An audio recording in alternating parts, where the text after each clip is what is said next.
Question आपके सामने है, the distance of closest approach for an alpha particle is d when it moves head on with speed v towards a target nucleus. If the alpha particle is replaced by a proton moving with the same speed, the new distance of closest approach will.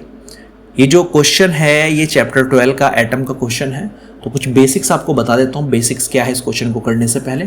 Closest approach जहाँ भी word use हो जाए उसका मतलब क्या है। मान के चलो एक न्यूक्लियस था, ये एक न्यूक्लियस था, चलो एटम मान लीजिए, एटम था, इसके अंदर क्या था, न्यूक्लियस था, और यहां से एक चार्ज पार्टिकल इसके पास आ रहा है। सोचो ये पॉजिटिव चार्ज है और ये भी पॉजिटिव है।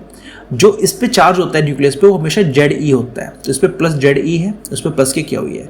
अब मान के चलो किसी वेलोसिटी से इसके पास आ रहा है, आता गया, लेकिन एक टाइम ऐसा होगा भाई इनके बीच का जो रिपल्सन फोर्स होगा वो इतना स्ट्रोंग हो जाएगा कि वो आगे नहीं जाने देगा, उसको यहीं से वापस कर देगा। तो जहां तक ये नजदीक आया इसको बोलते हैं क्लोजेस्ट अप्रोच। इसको R0 से भी दिखाते हैं, फिलहाल क्वेश्चन में D से इसको दिखाया गया है। तो इसका मतलब क्या है, जो ये पूरी स्पीड से आ रहा था यहां तक आते थे, यहां पे इसके अंदर क्या थी, काइनेटिक एनर्जी थी। जैसे इसके पास आया रिपल्सन प्लस के बीच इतना स्ट्रोंग हो गया कि वो पोटेंशियल एनर्जी में चेंज हो गया। तो यहां पर जो काइनेटिक एनर्जी आपको पोटेंशियल एनर्जी के इक्वल रखनी पड़ती है। काइनेटिक एनर्जी का जो फॉर्मूला होता है वो होता है हाफ mv², और यहां पे पोटेंशियल एनर्जी का फॉर्मूला होता है 1/4πε0 Q1, तो पहला चार्ज था, और न्यूक्लियस दैट इज Ze, जो दूसरा चार्ज है, upon distance between them that is d। अब यहां पर क्वेश्चन की अगर बात करें हम, क्वेश्चन की क्या रिक्वायरमेंट है, इसमें कहा गया है पूरा प्रोसेस जुगाड़ हो रहा है, लेकिन शुरुआत में जो प्रोसेस हो रहा था पहले तो अल्फा पार्टिकल चला रहे थे हम, बाद में अल्फा पार्टिकल हमने प्रोटॉन चलाना शुरू कर दिया। पहले अल्फा पार्टिकल और फिर प्रोटॉन चलाना शुरू कर दिया। तो इसमें क्या चेंजेस होगा, तो आपने ये देखो क्या चीज चेंज की है। जब अल्फा से हम प्रोटॉन पे जाएंगे भाई साहब, एक तो चार्ज चेंज होता है। क्यों? क्योंकि अल्फा का जो चार्ज होता है वो होता है आपका 2e, और प्रोटॉन का होता है केवल e, वो भी प्लस के। दूसरा मास चेंज होगा, क्योंकि अल्फा मान लो प्रोटॉन का जो मास है वो m है, तो अल्फा का इससे 4 गुना ज्यादा होता है, वो 4m हो जाएगा। तो दो चीज चेंज होगी। और तीसरा डी भी चेंज कर रहा है भाई, पहले डी थी तो अब कितनी हो जाएगी, तो डी भी चेंज होगी। क्यों चेंज होगा, एम चेंज होगा और डी चेंज होगा। तो इस फॉर्मूले के अंदर जो जो चीज चेंज हो रही है बस उसको छोड़ दो, बाकी सबको गायब कर दो। भाई साहब हाफ दोनों में सेम रहेगा, गायब कर दो। एम बदलेगा, बिल्कुल बदलेगा मास, भाई अल्फा का अलग होता है अल्फा पार्टिकल का, और प्रोटॉन का अलग होता है, तो यहां पे एम को जुगो तो रखो।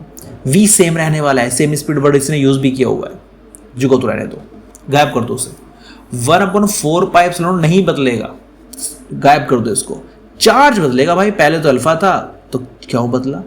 जड़ी नहीं बदलेगा भाई, न्यूक्लियस तो जो था वही है। खैर डिस्टेंस भी बदलेगी, अपॉन में डी बदल जाएगा, तो यहां लगा दो प्रपोजनल। तो जो जो बदलेगा, मास बदलेगा, चार्ज बदलेगा, बीच स्टेट बदलेगा, तो इसको प्रपोजनल लगा के लिख दो। अब इसको इधर ले जाओ, तो क्यों प्रपोजनल क्या हो जाएगा, एम हो जाएगा। अब इसका 1-2 का फॉर्मूला बनाओ, क्यों अल्फा क्यों प्रोटॉन, ऐसे ऊपर m alpha m proton into d alpha d proton. अब वैल्यू पुट करूंगा यहां पे मैं, क्या अल्फा का चार्ज कितना होता है भाई साहब, 2e होता है, और प्रोटॉन का चार्ज कितना होता है भाई साहब, e होता है। अच्छा मास कितना होता है अल्फा पार्टिकल, जो प्रोटॉन का मास है ना उसका 4 टाइम्स होता है। प्रोटॉन का हमने m रख दिया, इसका 4m रख दिया। अच्छा अल्फा की जो डिस्टेंस है वो कितनी दी हुई है भाई साहब, उसने दी है d, क्लोजेस्ट अप्रोच d दी हुई है। प्रोटॉन क्या वो फाइंड करनी है, ठीक है जी कर लेंगे। m से m कैंसिल, e से e कैंसिल, ये 2 कहाँ आएगा, नीचे आएगा। 2/4 इक्वल्स क्या हो गया, d/dp। d पे आपको 2 दूनी 4, क्रॉस मल्टीप्लाई करूंगा तो dp यहाँ पे साफ साफ 2d आ जाएगा। 2d मतलब ए ऑप्शन आपका सही हो जाता है।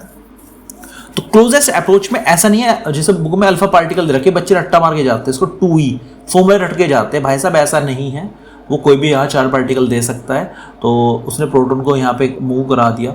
हो सकता है कोई और जो पॉजिट्रॉन वगैरह वो मूव करा दे, तो सिचुएशन में इसको अलग ही चार्ज मान के चलो। इसको 2e मान के रट्टा मत मारो कि अल्फा है तो 2e लगेगा यहाँ पे।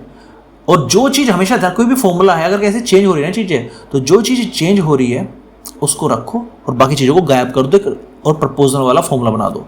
और 1 और 2 वाला, ऊपर 1 कंडीशन, नीचे 2 कंडीशन। मान के चलो इन्वर्सली प्रपोजल में होता है ऐसे होता है m/d, तो आता Q alpha upon Q proton, m alpha upon m proton, लेकिन D नीचे है, उल्टा है, तो D प्रोटॉन ऊपर और D अल्फा नीचे। तो ऐसे फॉर्मूला बनाना आपसे आना चाहिए। तो यहां पे 2D, ए ऑप्शन आपका राइट आंसर हो जाता है।